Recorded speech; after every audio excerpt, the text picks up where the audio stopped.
Do you mean like this?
Hi, everybody. Welcome. How you doing? Woo! Good. That's what I like to hear. Right out of the gate, I just have to give a little land acknowledgement for the library.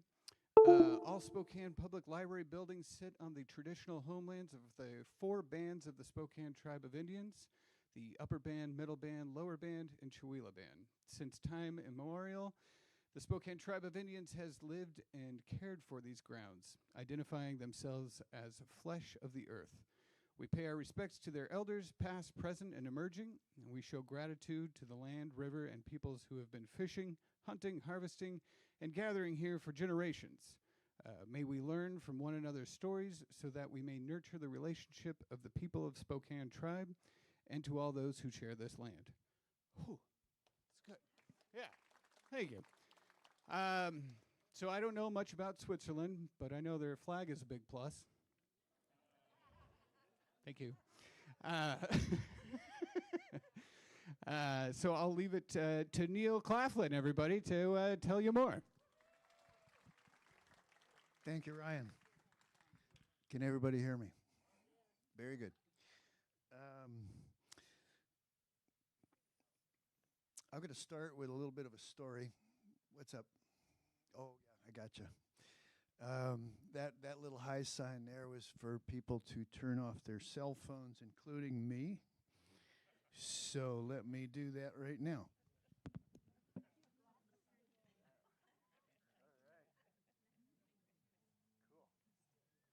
All right. Danae, you can relax and enjoy the show now. There you go. All right. I'm going to start with a little story, and it's that I started in the video business back in the late 1990s. I was going to community-minded television, learning the ropes there, cameraman, audio director, graphics, things like that. And one of the things that I learned there was a lot of times we'd have really good material. And because we were all amateurs, there's many creative ways to really screw up good material. It doesn't take much. Somebody walks in front of a camera, somebody's mic is like that, or the lighting is bad, and you just have the tip of her nose and her eyebrows are in shadow. Millions of things, that you can do to screw it up. So that being said, the material I'm going to show you, what we saw, it was a 2-week trip to the Alps, the area around the Matterhorn, the Eiger, the Monk, the Jungfrau, the Bernese Oberlands, according to Rick Steves. That actually is true. It's a very, very beautiful country.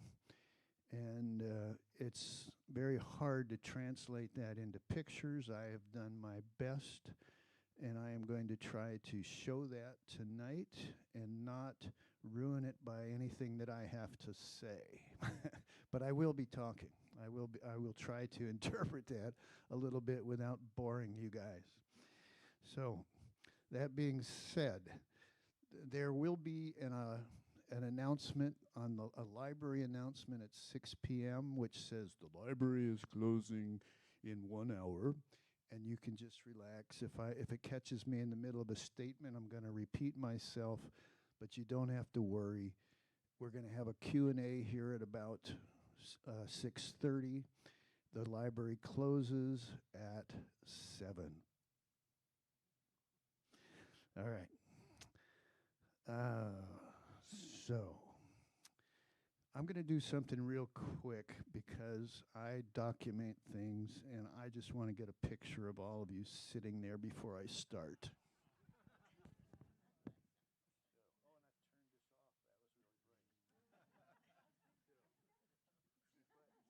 and I turned this off. That was really bright. It's a good cell phone. It comes on very quick, and I got many good pictures with it. In fact, the lead-off picture will be of Alpenhorns, and that was a spur-of-the-moment thing. I was having a lunch, so I'm just going to take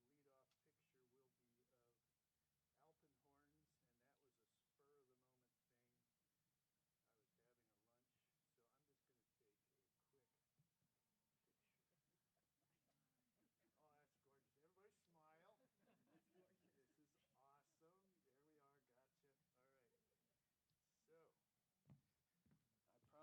will not put that on Facebook. All right. So, hello. Yes. Before I get started, Melissa, hello. Nice to see you. Todd, hey, buddy. I want to introduce two of my hiking companions. That would be, and you don't stand yet because I'm going to give a little bit of an intro. All right. That would be Carrie Carlquist and Connie Ramsey.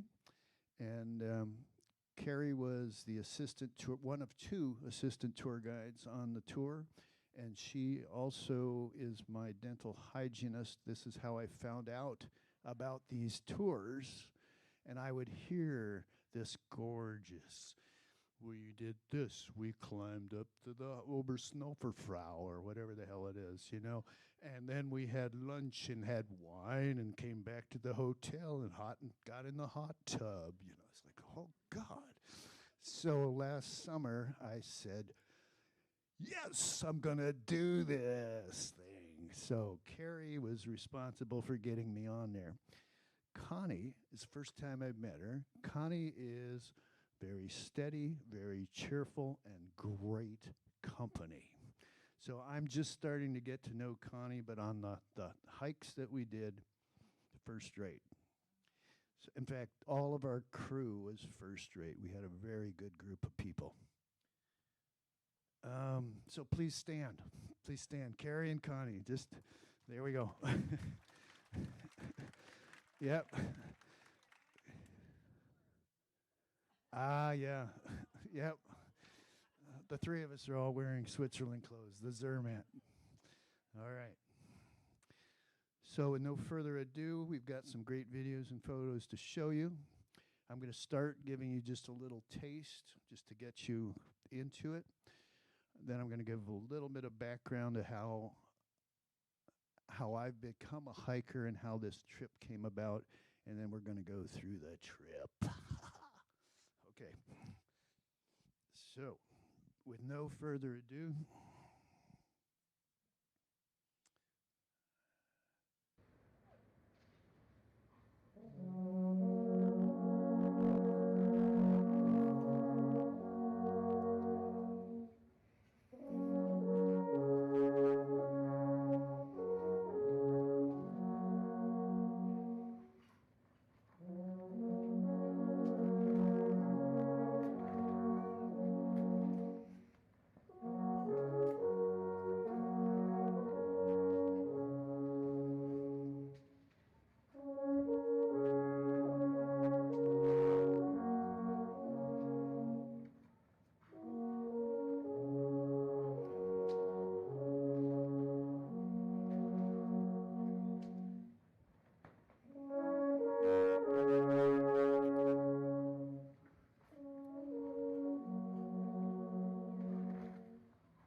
okay, not all the video is going to have audio accompanying it, and it's for various reasons. Sometimes it's wind noise, sometimes it's just obnoxious talk in the background, sometimes it's the fact that I've been climbing and I'm breathing, over breathing, and it just is very distracting. but this is just a taste of what we saw, where we were at the two places. We had two centers that we stayed in. One was outside of Zermatt. The other was in Wengen, Switzerland. This particular area is near Wengen, Switzerland. Yeah. Yeah, I took that little part out because I just exclaimed, "Oh, a reveal!" This is the Eiger, the monk, and the Jungfrau. This was our second to last day of hiking, and I just took this time lapse up off the side of the trail. We were having a little bit of lunch there. So it's gorgeous, nice. So this is kind of my orientation here. This is the start. I would like to say a little bit about how this trip came about, and I will be brief about it because I don't want to bore you. So this was my first trip to Europe proper. I had been to Iceland before, but this is my first trip to Europe proper. I've been hiking since I was quite young. Our parents used to take us up in New Hampshire, Mount Chicaro, and things like that. But I didn't really get started till I was about 16, and that had to do with my father's sister, my Aunt Betsy. And my Aunt Betsy was an avid climber and an avid technical climber. She had summited the Matterhorn twice when she was younger. She'd summited the Jungfrau, many other mountains in Europe and in the United States. So when I was 16 years old, she took me up Mount Washington in New Hampshire. For any of you that are familiar with the East Coast, it's the highest mountain on the East Coast. From Pinkham Notch, it's about a 4,200-foot elevation gain. And I just ate it up. 16 years old. This is it, baby. So I became an avid hiker and an avid backpacker. When I was 19, I did an 18-day trip across New Hampshire, across the White Mountains from Vermont to Maine, then back down the Presidentials to Mount Washington. So I'm very grateful to my aunt for that. On this trip, I did climb on the Matterhorn. I did not get to the top. I was not trained for the top. I was not going to go to the top, but I did get up to a place called the Hornley Hut, which is sort of the base building for where all the ascents of the Matterhorn take off. It's at 10,700 feet. The Matterhorn's at 14,700 feet. And believe me, to get to the Hornley Hut was what I had in me, let's put it that way. So I have hiked up to the present day. We're fortunate here in Spokane to have many hikes very close, very easily accessible. I didn't try to start training for this hike until mid-March of this year. I actually had started a little earlier, but then I came down with a nasty bout of COVID in mid-March. And so by mid-March, I was starting from, square one. I worked that into, I was hiking 3 to 4 times a week, worked it up to 30 to 40 miles a week. By the time I was ready to leave in July, I was doing an altitude gain of about 2,700 feet. I probably could have used 6 months of training instead of the 4, because I was just starting to get into really good shape by the time I headed over to Switzerland. Anyway, trip was fabulous. I am going to take you through this from Zurich to Zermatt to Furi, up and around the Matterhorn area, then back into the Lauterbrunnen and Wengen area, then back to Zurich. So here we go. This is the Brasserie Fédérale in Zurich. I had just flown for 18 hours from Spokane to Denver to Philadelphia to Zurich. I got into Zurich 6 in the morning. Carrie was there. Shannon Harris, the lead guide, was there. They picked me up. I wasn't stupid. I was just moving slow. This is mid-afternoon. They had a big dinner planned for that night, and I said, thank you very much. I'm going to get a bite somewhere. This is down at the Zurich train station, and then I said good night. We got on the train from Zermatt from Zurich to Visp to Zermatt the next day. Oh, I have to hit that little bar. From Zurich to Visp to Zermatt the next day. It's a 3-hour trip. We had to change trains in Visp. It's a pretty tight connection, so we got our first taste of how you go from one train to another in Switzerland. You grab your bags and you run. And you keep Shannon in sight, you keep Carrie in sight, and if you haven't had sleep, it's a lot of fun. No, they didn't lose anybody. It was great. Anyway, so we're getting up into the mountains here. We're going to get to Zermatt shortly, and in Zermatt we had about an hour and a half before we would take the gondola up to our hotel. We didn't stay in Zermatt. We stayed up the mountain, one gondola stop up, which was really nice, and you'll see why shortly. Okay, this is downtown Zermatt. Lots of people. It's got a nice Swiss flavor, and we were ready to get beyond that. So, but before we did that, we stopped at the Ladderock chocolate place. Some of us stopped at the Ladderock chocolate place. And we were told already on the train ride that Ladderock chocolate is the best chocolate in Switzerland. And I don't know if it is, but it's awfully good. Awfully good. So this is where we stayed. I mean, this picture is taken from where we stayed. That is Zermatt in the valley. So we are partway up the mountain. We're out of the downtown Zermatt. It's a great place. It's called the Silvana Hotel. This is the little hamlet of Zmut. This has been, the National Geographic just did an article this year. This is the oldest hamlet in the Alps, right here. And so before we had our first supper at the Hotel Silvana, I walked up the road, went to this little hamlet, and got this picture. So as I'm going back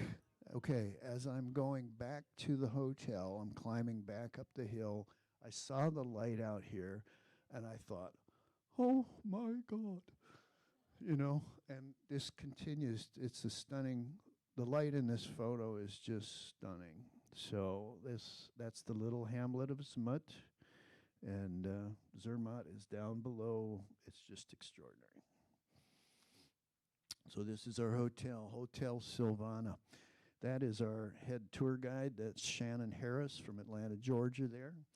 And this is our hotel. So this is our first day hiking. That's the Matterhorn behind me. We've just gotten off the funicular at our first stop. We're ready to go up to Stellasee, which is a beautiful lake up in the mountains where if you get it just right, you can see the Matterhorn in the reflection of the light and get some great photos there. The blue ribbon, my birthday was earlier that month. The blue ribbon says, "Happy birthday, King of the Matterhorn. Wishful thinking." So this is on the trail up. This is a little bit of a panorama, but it just gives you a sense for the territory. There's the Matterhorn in the background. This back towards the Matterhorn a little bit more, you can actually see Furi in the distance at the base of the Matterhorn. If you go right down, there's Furi, that first gondola stop up from Zermatt. Okay, this is some of the group of the climbers that I was with that day. This is Edelweiss. And we saw Edelweiss several times on that first trip. It's not all that common.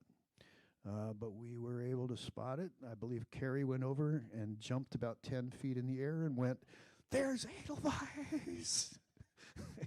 And we all gathered around and got our shots of Edelweiss. It was awesome. No, there's another thing. When we got up there were so many flowers. And Carrie said, "I've been here, 11 years, 12 years? 12 years. And she said, "I have never seen so many flowers at the end of July," which is at that time. And I'll be showing you some more when we get over in the Jungfrau region. All right, so this is, I have to press the little button again. There we go. This is, because the Lake Stellasee was rippling, I couldn't get the reflection, but I did do a time lapse here. So you get a little sense of the beauty of what it's like up there.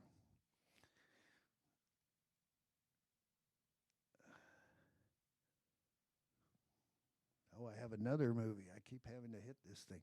Okay, Connie, there's your moment. There we go. So we are coming back down from Stellasee. We are going to be going to a Michelin-starred restaurant called Chevroni, which is on the trail.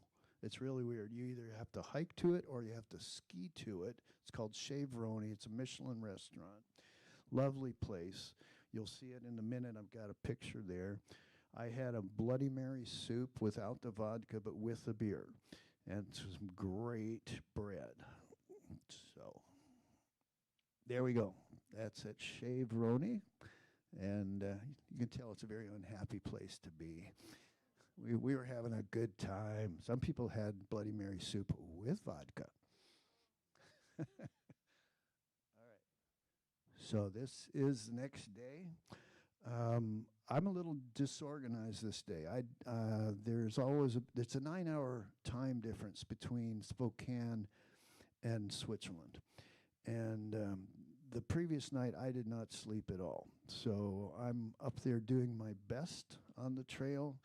And I'd also had a little bit of an ankle issue the day before. I don't know why, but I did. So I was watching that as well. So I was not at my finest. But we're getting started. That, I believe, is the Breithorn in the back. And we are going to be going around the corner to the left to a place called Gorner Glacier, where we will have a nice lunch. Okay, I believe is Breithorn again, but it shows you the steepness of the trail off to the right. Narrow trail, and steep drop off. Had to be careful. There you go. That shows the Gorner Glacier there. That's the trail. You bet. So you get the idea. And I had no sleep. But I was okay. Carrie could attest to that. Yeah. She wasn't watching me. Yes, she was watching me. She just gave me the look. Yes, she was watching me. Okay. So anyway, I must have been doing better than I thought because I can smile and wave. That's the Breithorn in the background. And I believe I have another time lapse of the Matterhorn here taken back by the Gorner Glacier. Yeah. So no pool to reflect in, but you do get the clouds coming over the Matterhorn there. In a couple days, we are actually going to be climbing on the Matterhorn, and unfortunately, the day we were going to climb happened to be one where we expected a thunderstorm to come in at noon. So I will talk a little bit about that in a minute or two.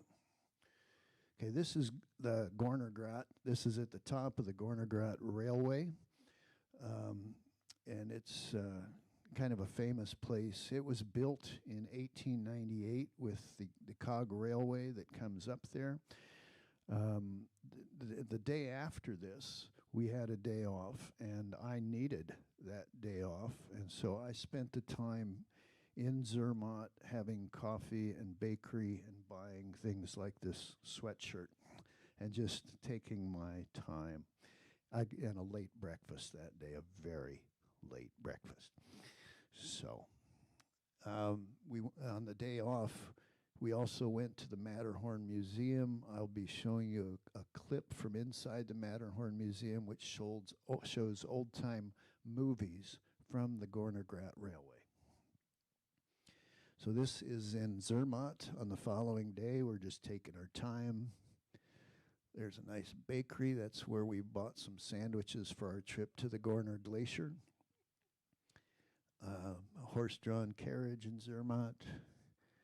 This is the main church in Zermatt, and this is actually the climbers' cemetery in the back. The large monument to the left is for the Taugwalders, the elder and the son. The elder Taugwalder was on the first ascent. He was the guide on the first ascent of the Matterhorn. This shows the Matterhorn Museum off to the right. Okay, so this is a little video of the Gornergrat Railway from decades past. But it shows better the railway than anything that I shot. There's the Gornergrat.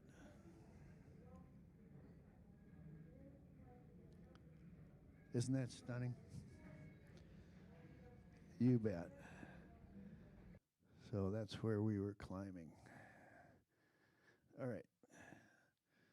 So this is the end of my day off. This is my front porch, and I would call it rustic elegance is what I would call it. It was really nice. This shows inside my room there. And then at the far end is Jeet. He was one of our compadres on this trip. So this is the next day, back at it. We're going to do a climb around the Matterhorn on the meadows there. This gives you a sense for the gondola. This is above Furi to a place called Schwarzsee.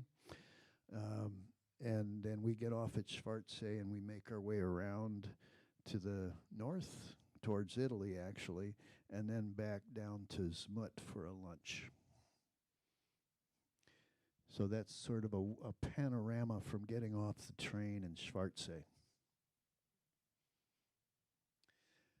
This is the Climbers' Chapel in Schwarzsee, and the light hit this at just the right moment, and I love this photo too. This is just, I just love this photo. Oh, we have another video. What is it? Aha, people walking around the base of the Matterhorn. That's what this is. Yeah, there we go. But it gives you a sense. It gives you a sense. So we ran on a herd of cows, big herd of cows. I'd say probably 40 or 50 cows. And I was informed by Shannon that this is new, that the cows have been reintroduced into these meadows probably in the last year or 2 years. And I wondered whether it had to do, there has been glacier shrinkage, so it means that meadows that had been sort of dicey before, now they're open for other things. So perhaps that's why the cows are there.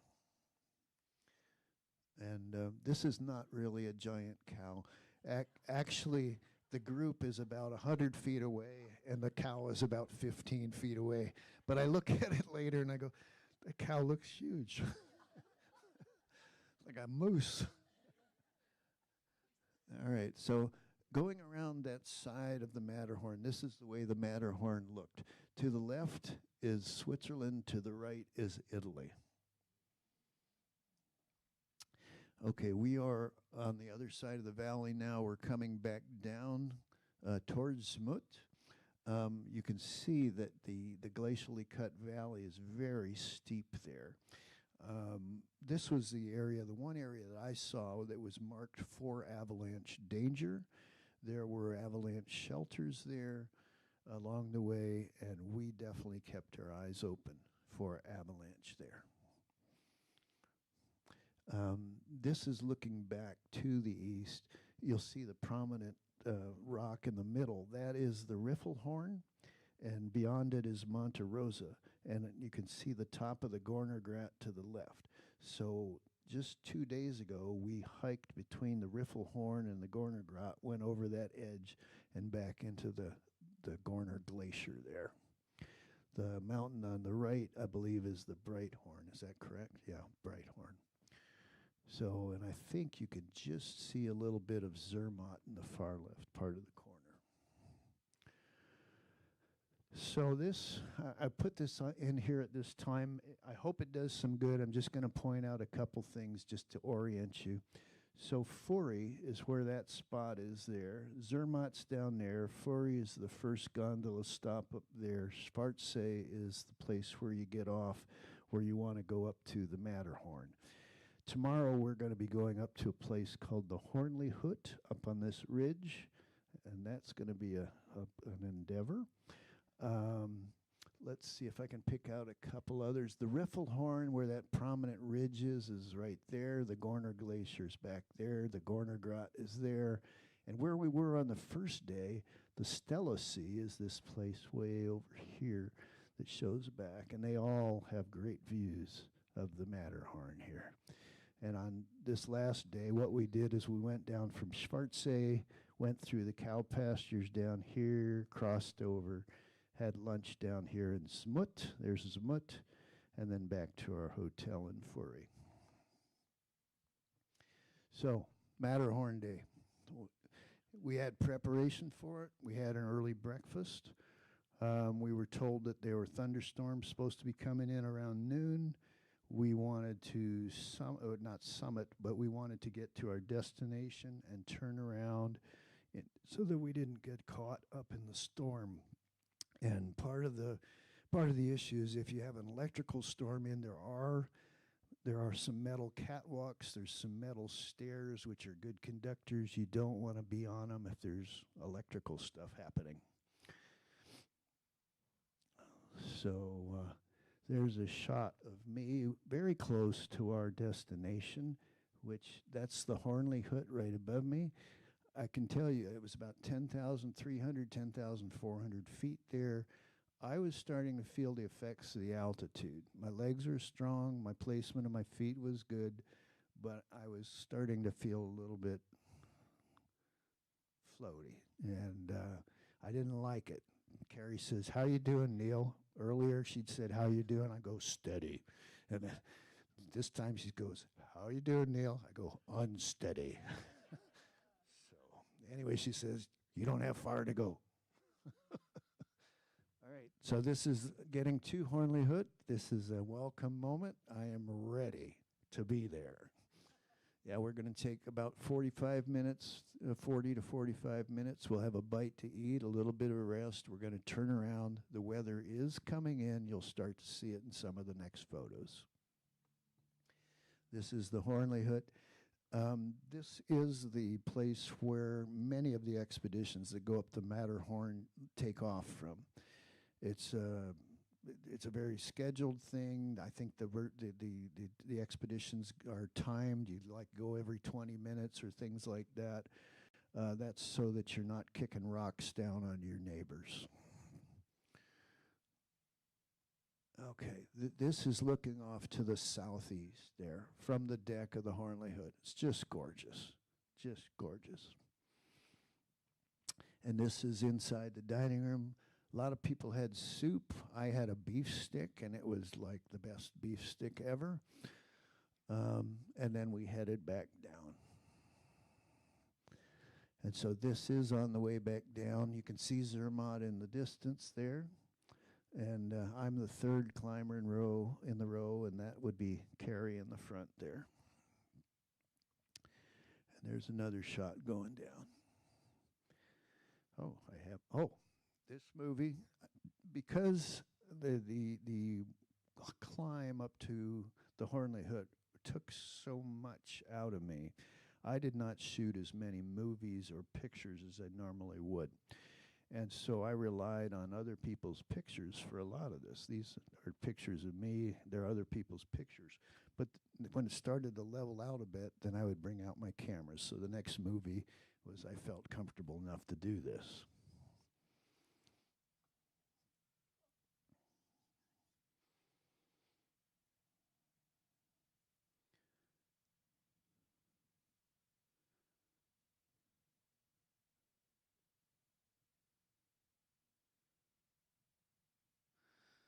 There we go. So we're pretty much down the way, and there's a sense of relief. Well, we didn't get caught in the electrical storm was probably the biggest thing. And we never did get an electrical storm. We did get rain on. You can see my blue jacket. That's my rain jacket. So I stopped at the Mountaineers Chapel, the Climbers Chapel in Schwarzsee.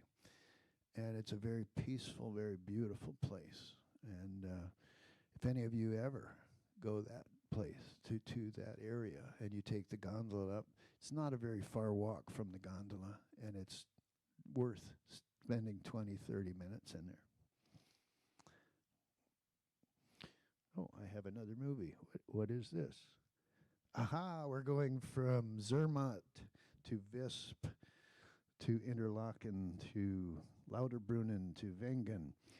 And we actually missed our train in Visp, which allowed us an hour, and we didn't really miss a beat, but it allowed me to experience a real gelateria iced coffee, which is not like the coffee that you get at Starbucks. You gotta try it.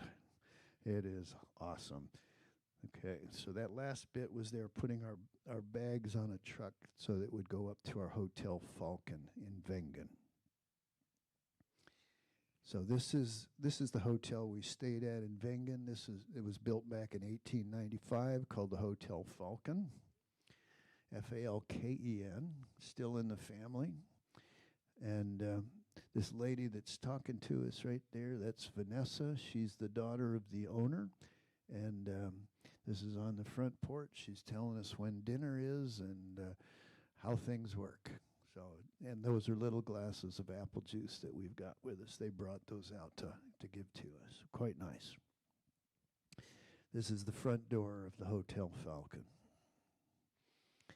And these are the keys of the Hotel Falcon. And these weigh about 3 pounds. They're very awkward. You can never forget them in your pocket. It's impossible. It's impossible. So they have a big board or a big cabinet where when you're going out the door, you just put your key. Mine was number 9. You put it in the little slot. You go do your things. When you come back, it's right behind the desk where the clerk is. You say, I'm number 9. Okay, got that. Go to your room. You open up. Oh, another movie. What do we got? Cog Railway going up to Kleine Scheidegg. Okay, we're in the forefront of the Eiger, the Monk, and the Jungfrau. And Kleine Scheidegg is kind of like the beautiful people jump-off spot because you can take a train up there and then get going from there. This shows the north face of the Eiger. It's an extraordinarily challenging technical climb. I think there's a new route that was climbed up it this year. There's a number of routes that have climbed up it. This was not something we were going to do. We didn't worry about that. Yeah, and then you have the Monk next to it. Another shot of the Eiger. This shows the path that we were initially on, and it's quite a pleasant path at this point. It changes. It changes later on. But this was quite pleasant. You could roll a baby carriage down it. That's the Jungfrau with a little bit of Kleine Scheidegg down below. And this is just a panorama shot with the Eiger, the Monk, and the Jungfrau there. Oh, another movie. What do we got? Oh, look at that. It's Carrie and Connie and Ann Manley from Maumee, Ohio. There we go. So that's there we go.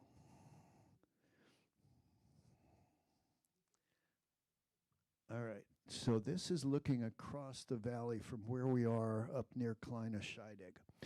That is the little town of Murren, and in 2 days we will be climbing up into the valleys behind Murren.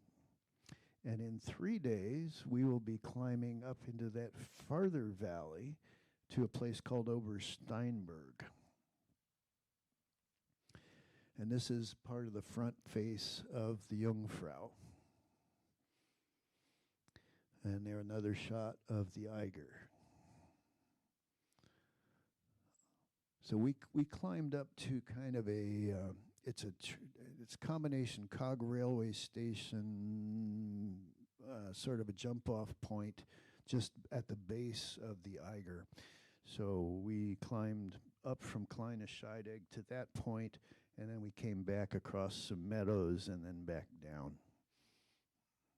So this is on the way back down. This shows some of the flowers. There were lots of flowers. This is up near the base of the Eiger there. And there's some more flowers. How we doing on time? Good time. All right, so this is at the end of the that day. We're on our way back down, and we are happily going downhill, and everybody is ready to go down. Yep, and Carrie she bought some Matterhorn cookies. So that is a Matterhorn cookie. She got them in Zermatt. And so I had two. We all had some Matterhorn cookies. It was just a nice little, just a sweet little thing that happened. So again, another shot up the valley where we're going to be going in 2 days. There's Morin again. So I have a day. This is the Swiss Federal Day, August 1st, and I have a day in Wengen. So this is the train, the cog railway train coming down from Scheidegg to Wengen, down to Rotterdam. So I have just exited breakfast, and that's the first thing that I saw. And so this is the rail station in Wengen. And that's looking the other direction up towards the mountains.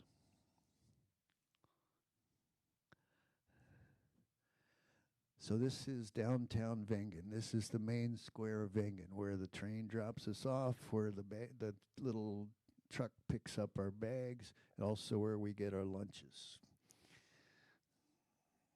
Now, this shows, that's the Jungfrau in the background, and this part of Wengen shows the gondola that we took on our first day in Wengen, where you go and you go up and then you climb back to Kleine Scheidegg. But the yellow building right in the middle, just to the right of the gondola, that was our hotel. Okay, then there's a few shots that I just like. That's downtown Wengen.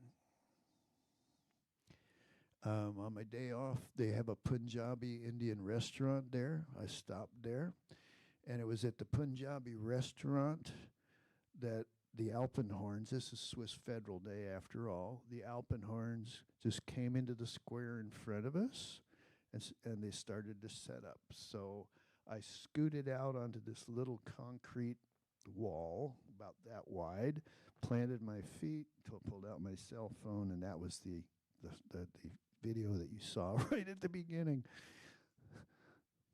So that's the Alpenhorns after they played. Gives you a sense of how big they are. And this is looking down the valley from Wengen up into where we're going to be climbing the next 2 days. And fortunately, the weather on the next 2 days was gorgeous, and I'm glad we didn't climb on this day. So, that night for Swiss Federal Day, he brought in a piano player. He played with a number of really big groups in Europe. The Hotel Highland. He played before supper, and he played after supper, and he played dance music. Carrie got me out on the dance floor. It was great. Yeah, and we had a great time. It was fun. We had a big band.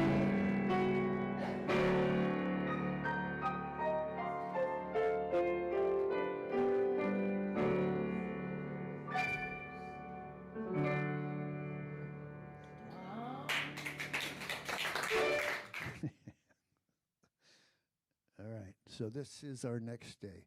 We're hiking above Morin, and I think Morin, where you can orient Morin, is There is a gondola that goes from Morin up to the Schilthorn. The Schilthorn was famous for the James Bond movie. I believe it's in Her Majesty's Service.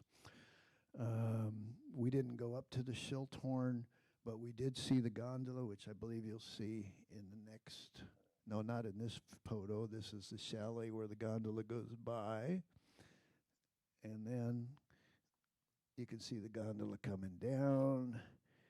And this looks back across the valley towards the Jungfrau.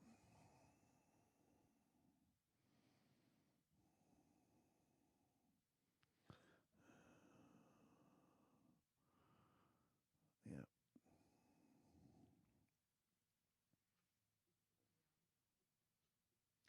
Right. Exactly. All right. So this shows the steep face of the Eiger.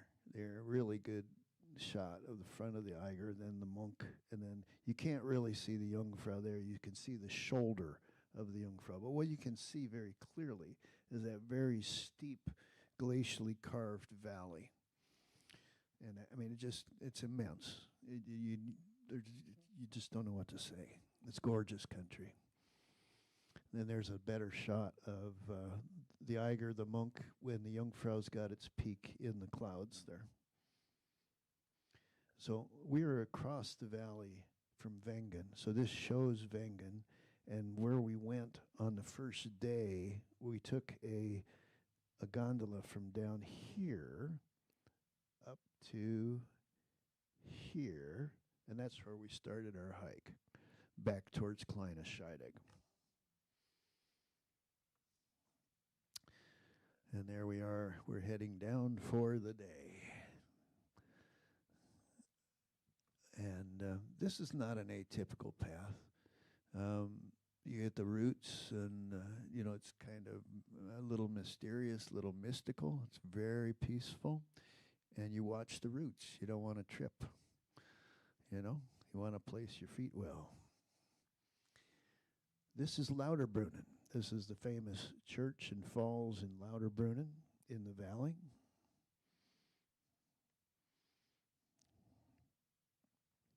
What have I got here? Oh, we're coming down from Wengen to Lauterbrunnen. We will be taking a bus to Steckelberg, which is back in that valley. Then we'll get a taxi in Steckelberg, which will take us up to the place where we're going to start our trail, which lets us skip a lot of the more mild incline and lets us get into the more steep incline quicker, which we're all eager to do, because this is our last day and we're all super people. And if you look down in the right, you'll see Lauterbrunnen in just a second. Yeah, there's Lauterbrunnen down below, and we're coming down. Yeah.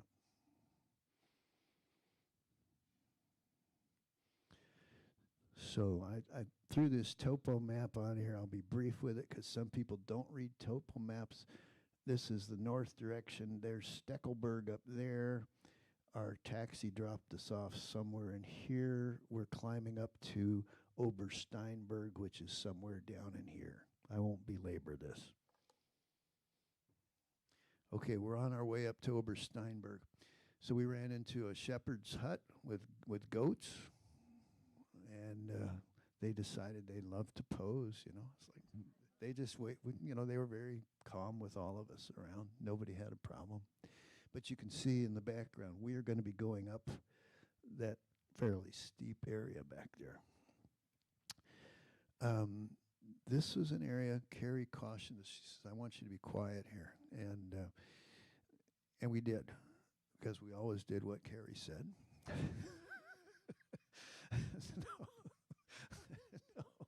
No. I'm giving her a hard time. This is J.R. Tolkien's. He stayed here in I believe in the mid-1910s, 1914, 1915. This valley gave him inspiration for Rivendell. And we've caught this on a beautiful day, but many days are not gorgeous like this, and they would have cloud cover and misty and all sorts of stuff. And I can easily see how that would be inspiration. And I've totally appreciated it. I totally appreciate it. And if I've embarrassed you, Carrie, please don't, because I appreciated what Carrie, her direction, and what she had to say. Oh, we have another movie. What is this? Oh, a little bit of gratuitous self-aggrandizement. It's Neil leading the pack toward the mountain. There you go. So I had Corey take this, and he says, okay, this is what we're going to do. But that's the stream that runs through the valley where the J.R. Tolkien cabin is. And this is sort of a gathering place. There's a rock there, and there's a central rock that you can sit on, which I believe I'm sitting on. And so we're getting ready to go up to Obersteinberg. Obersteinberg is that little chalet right there up on the side of the hill. So this is the group all together, and this is where we split into two groups. There was a fast group, and then there was a sensible group. And of course, I stayed in the sensible group. Yeah, we still did about 9 miles that day. This is another shot of the stream that runs through that area.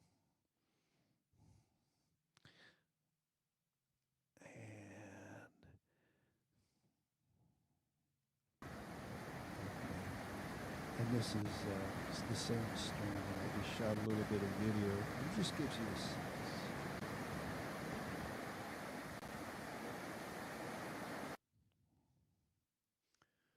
All right, we're up to Obersteinberg. The speed demons are ahead of us. They've got their lunch, and so we sit and we've placed our orders, and we're waiting.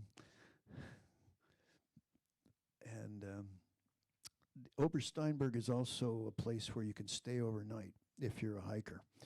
So a lot of people go up and they don't have, you know, the sleeping bags and the tents and stuff like that. So they'll stay at these chalets. And so imagine, now Linda Sapita shot this photo, but she's got the reflection of the mountains in the background. And if you can just imagine waking up to seeing this stuff, it's just gorgeous. And I'm guessing we're probably about 8,500 feet. Would you guess that, Carrie? About 8,500 feet? Yeah. All right, so this is what you would see across from the chalet. You can see a little bit of where we had lunch on the right, but this is looking across the valley. And this is looking back up the valley. There we go. And this is when we've already started down, and you can just start to see Wengen down there. We're just coming through and out of the valley, so you can just start to see Wengen. So we're coming to the end of this tour. We take the train the next day back to Zurich. This is the hotel where we stayed at, the Hotel Krone Unterstrasse, I believe. And I had a couple hours before I had to take my flight. So I headed downtown. I took the tram. They have a very nice system of trams. It's very easy to get downtown. I went to the Fraumünster Church. The Fraumünster Church. This is the church that has the Chagall stained glass windows. And they cautioned us not to take pictures. I think that's because they felt that people could disturb other people there. So I spent time at the shop at the Fraumünster. I bought a number of things. I'll show you basically these are what the windows would look like. Those are bookmarks. That center bookmark, if you can imagine those being stained glass windows 32 feet high, it gives you a sense for it. I don't believe I have the order of the windows completely correct, but it gives you a sense for it. And this is just a detail from the Chagall book of the Chagall windows that I had. This is downtown Zurich. You have the Frau Munster Church on the left.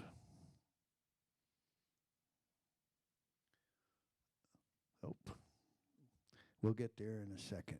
So hold on there, Carrie. Okay.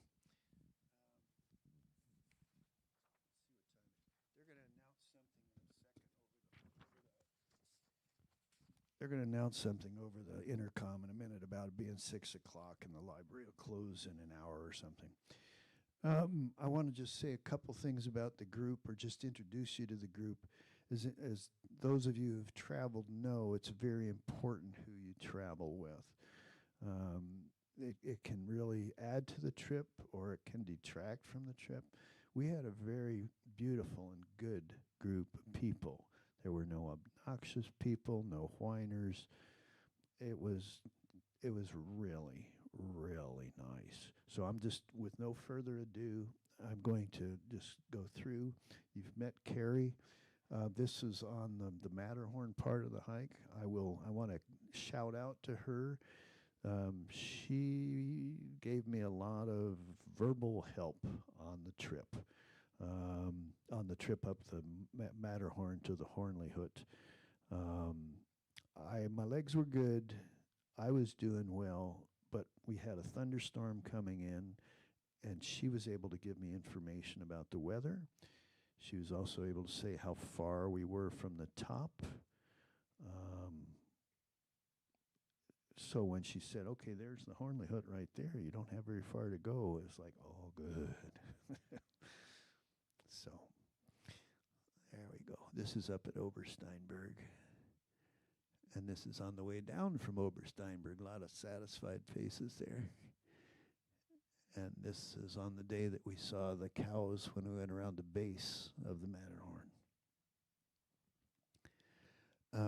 This is Shannon Harris. He puts these trips together.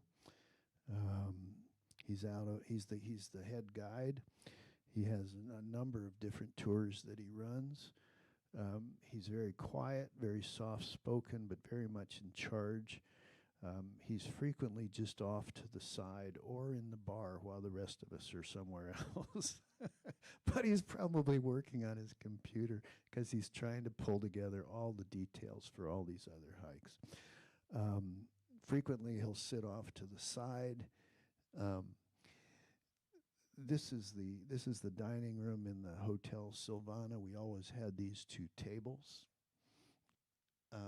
Like I said, he frequently would sit off to the side. He was always thinking about things that needed to be done, but he was also observing what was happening. He had a clear eye on everything that was happening. So there he is again. This is down at the Gorner Glacier. This is Monique Senchus. She was the other assistant guide. I called her Little Rock Hopper. She was a small woman, but very sturdy, very energetic. I enjoyed her a lot. This is in the old section of Zermatt. She was one of the people that went with me on the day that we went down to Zermatt for the day off. And this is her up above Murren, and then on the Hornli-Hut.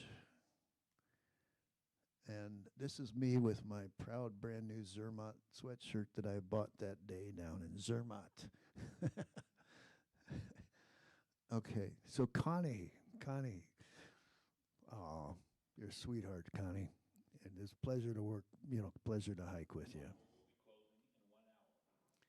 Thank you very much for that.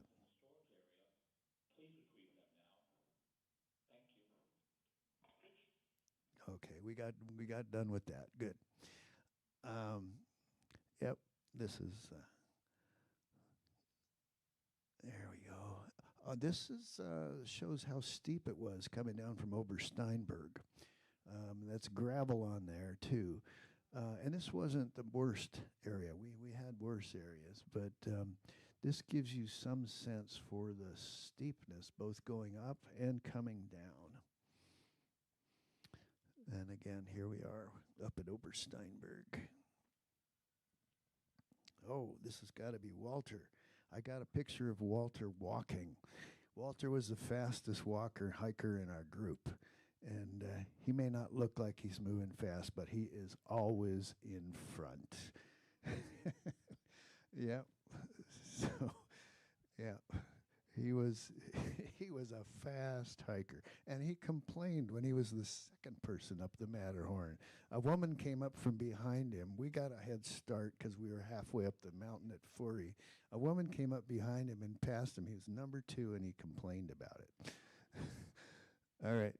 So this was the Federal Day dinner. This was us all lined up at the Federal Day dinner. And behind Shannon there, you have our fastest 3 hikers of the tour group, which is Walter Petrie. I should have said, he's an anesthesiologist from Chicago. And beside him are Jeet and Swapna. They're from San Francisco. Jeet is a computer engineer. He works at the headquarters for Apple in Cupertino. And he was very shy. He was very quiet. But about 5 days in at the Hotel Falcon, he came up, and I found out that he had had a speech impediment when he was young. He could barely talk up until about 11 years old. And then we had a very nice conversation. We talked for about 45 minutes. So there he is up at Obersteinberg, and our waiter cook over on the left-hand side, Mr. Grumpy. And another shot of Jeet and Jeet's wife, Swapna, down in the bottom right. Now, Swapna is a delight. She's the kind of person, she gets to breakfast first. She says, how did you sleep? Are you ready for the day? How are you feeling?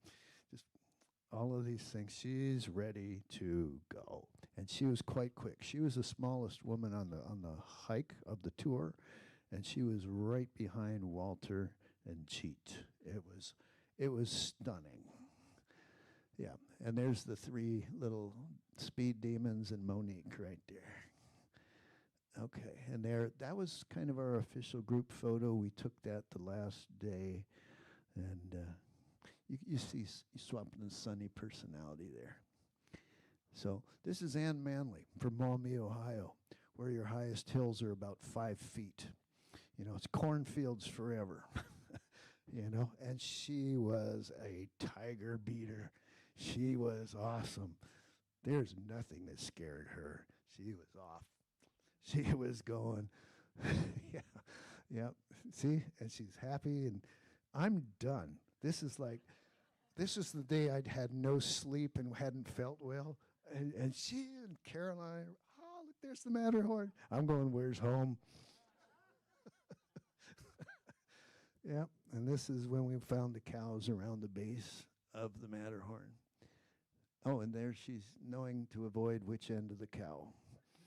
Yep. So this is Linda Cepeda. She works with the Justice Department out of San Jose with children. And this is up at Obersteinberg. And this again shows the steepness of the trail. This was coming down off Obersteinberg.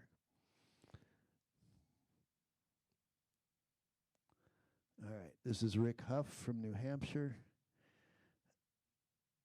And he's a very cheerful guy. You see how happy he is there? That is how you feel when you get to the Hornley Hut after when you've been climbing all morning and there's a thunderstorm coming in. I think he embodies what it felt like right there. Yes, we're here. Let's have some soup. Okay, and this was on the day that we climbed around the base with the cows. And Rick and Caroline, his wife Caroline, on their day off, they went up to the Jungfrau Joch, which is between the Jungfrau and the Monk Mountains. And there's Caroline.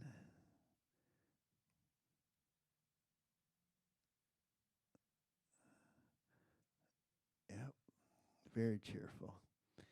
And this is when you're fresh. This is when we're just getting started hiking. This is not how we look when we're done. And that is Ken McCarron in the right. He's a physician from Lafayette, Louisiana. Very nice guy. With his wife, Mary.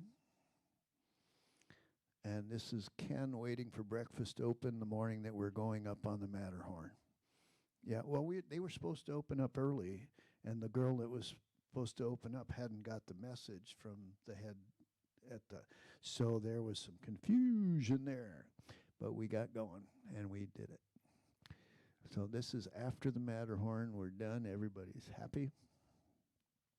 There's Mary. She's an irrepressible spirit, very just confident and just a very positive person.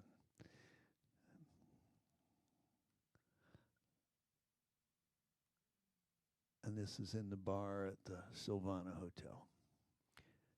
All right. Have I got something else there? Oh. I'm going to back up.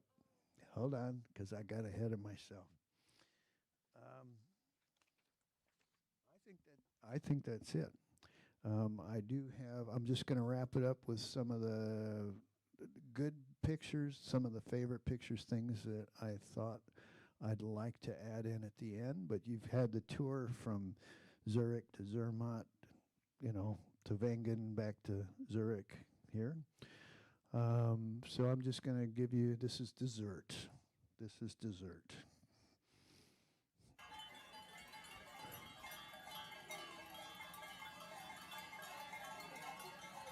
I can't tell you that.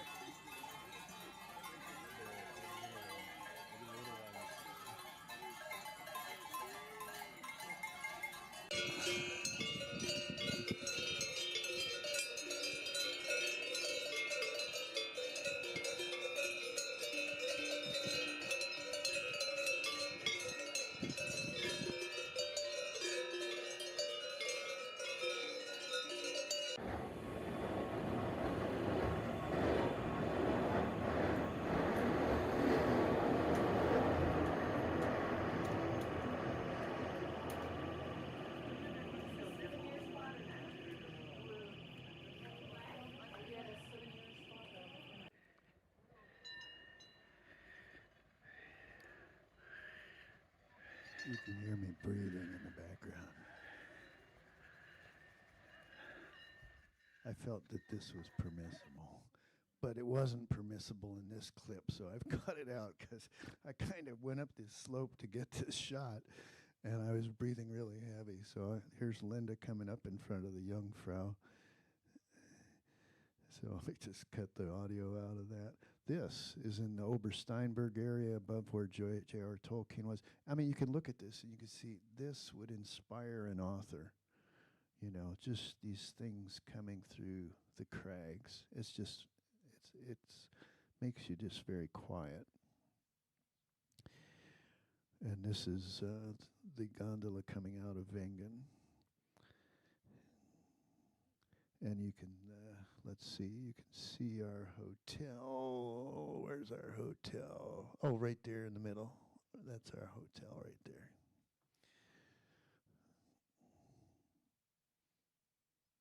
Okay, so just a few more photos. No comment.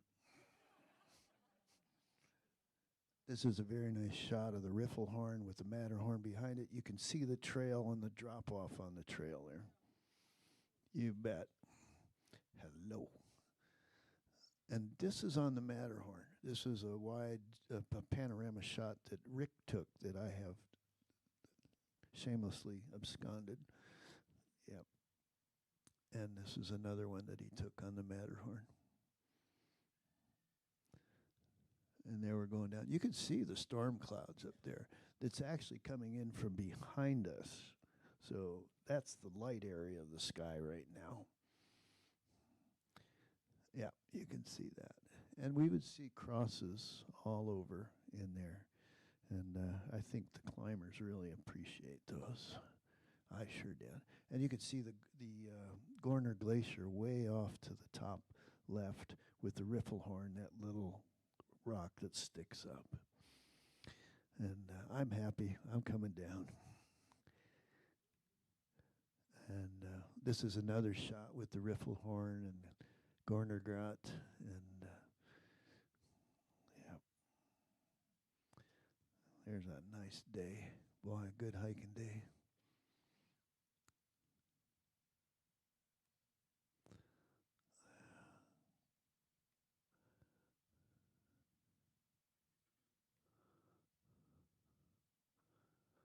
That's the Bright Horn off to the right there, that big mountain.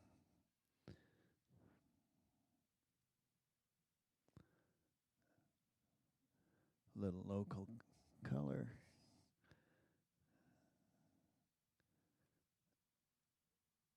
Nice shot again of the Eiger Monk and the Jungfrau. That's Obersteinberg taken with a telephoto from way down below.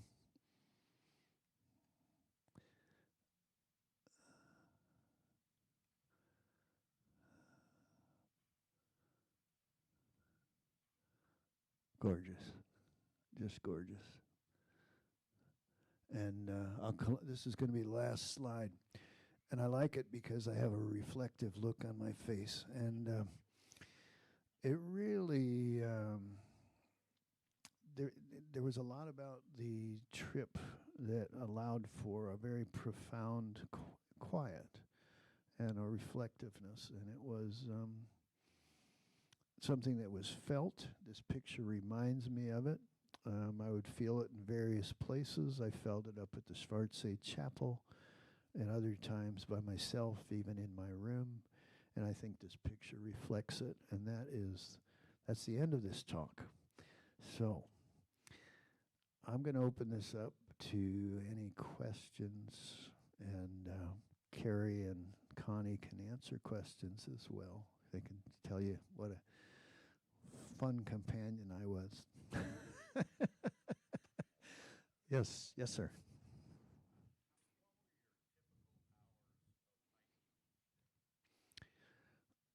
Um, it depended. Yes, I'll repeat the question. He asked what was the typical hours of the hiking. Um, we were probably on the trail probably sometime between 9 and 10 in the morning. And we would hike for a couple hours, have a lunch, sometimes 2-3 hours of hiking, have a lunch, probably hike another 3 hours, be back to the hotel by about 4:30. That's what I would guess. At least me.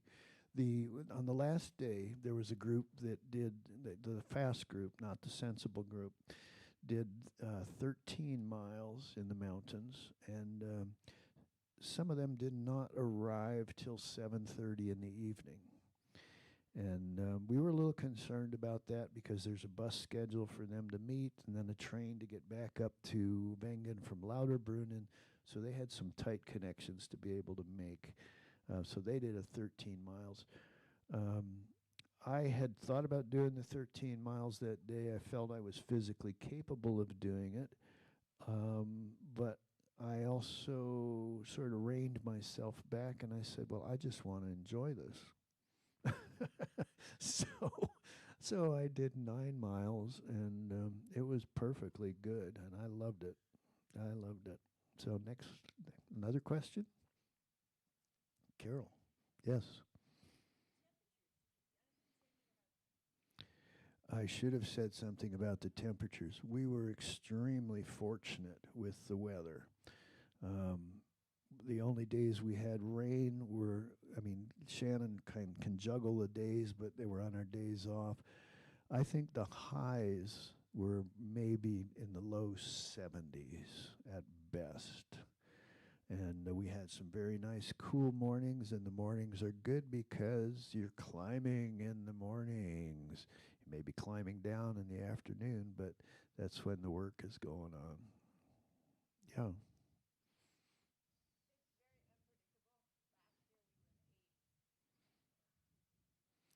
Yeah.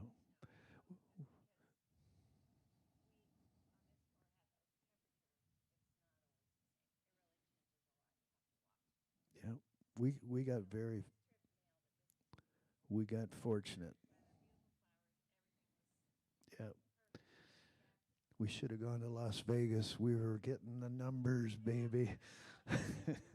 We were doing good weather, good group.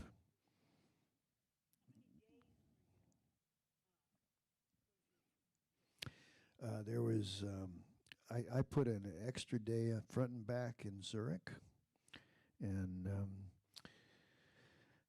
travel time was 3 days. Could have been longer.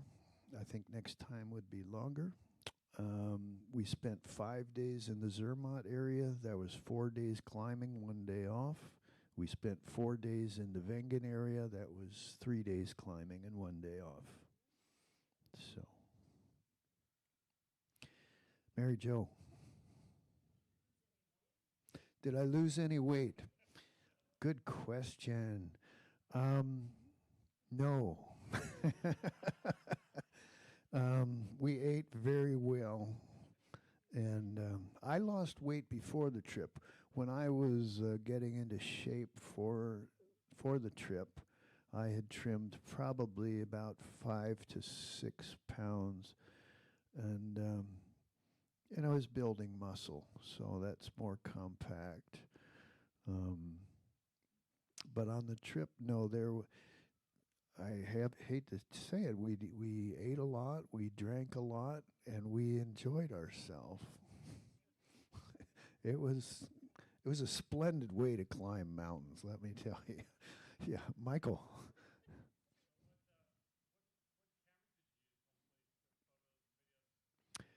I bought a special camera for this one. It was a Panasonic DCZS70 Lumix, which is compact and it fits into the side pocket of, or I have a belt that goes around me on my backpack, so it would fit right here.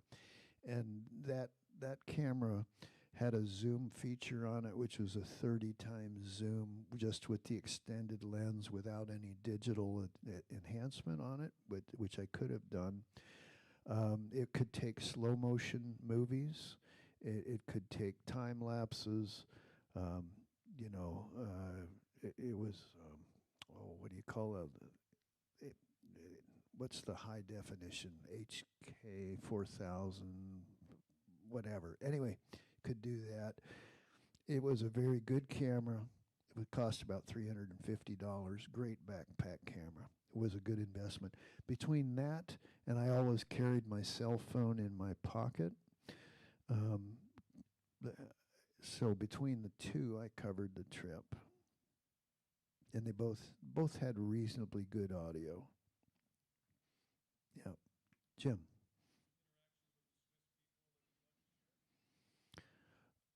Yeah, I totally enjoyed the Swiss people. I felt quite at home with the Swiss people. I mean, they like being Swiss, and they don't like having other people come to live with them. But I mean, if they wanted to open up the door, I could stay there the rest of my life. They they were they were friendly, they were warm, but they were reserved, um, and very helpful, and very helpful. I was very impressed, and all my interactions with the Swiss were very positive. Every one of them, every interaction. Yeah, Patil. I can make myself misunderstood in 7 languages. Yeah, you bet. Is that what you meant? um, the people in the tourist areas pretty much spoke English. I did run into some people when we got the layover in Visp who did not speak English, but there were people right next to them that did, and that was fine. Um, we were in a group where there were some multilingual speakers, and Monique Sanchez from the Netherlands spoke very good English, German, Dutch, French. I don't know if she spoke Italian. We didn't run into any Italians. The predominant language there is Swiss German, not German, but Swiss German, which is slightly different. If you go to the west part of Switzerland, you'll run into French speakers.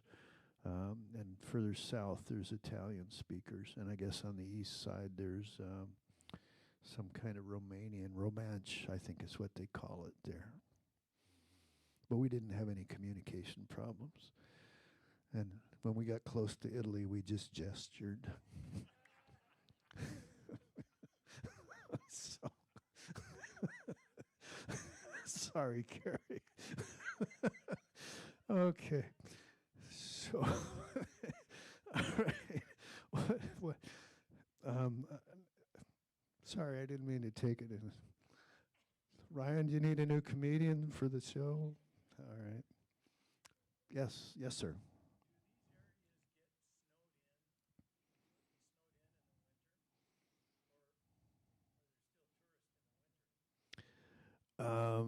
I'm going to have Carrie answer that.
Yeah. Yeah,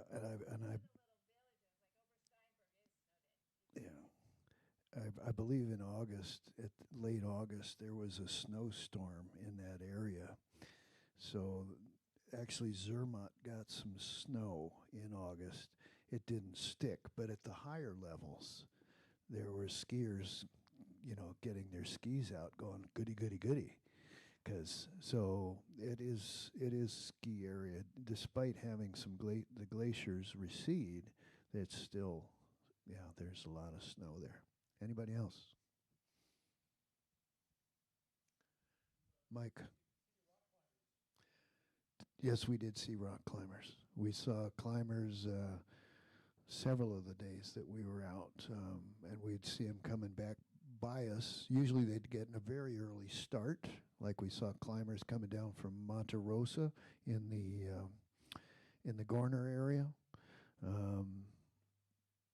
And I'm sure that some that were there at the Matterhorn had already been up and back down. So, I mean, when we were there at the Hornley Hut. So, yes, I mean, and then you see an awful lot of tourists because the gondolas and the trams and the cog railways make it easy to get up into the mountains. And, you know, we like to get into areas where it's harder for those tourists to get to, which we did. Yeah. Yeah. Marion. Yeah, I'm going over to Montana with Carrie and Connie a week from Friday. We're going to do about 10 miles, and it's right on the Idaho-Montana border in near southeast of Superior, Montana. That's my next hike. That's a week from Friday. Oh yeah, I will take my camera. Yes, Kathy. You'll have to ask Jim Zimmer that. No, I'm kidding. Oh, she wanted to know if this was going to be broadcast on KSPS. No, this is not going to be broadcast on KSPS. But yes, there you go. Yeah, you will have a link where you can connect to it. So if you want to share this, then you'll be able to share that. Yeah. I think that's it. Everybody's run out of questions. Everybody's hungry.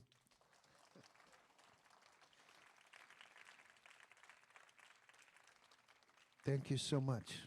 Thank you so much.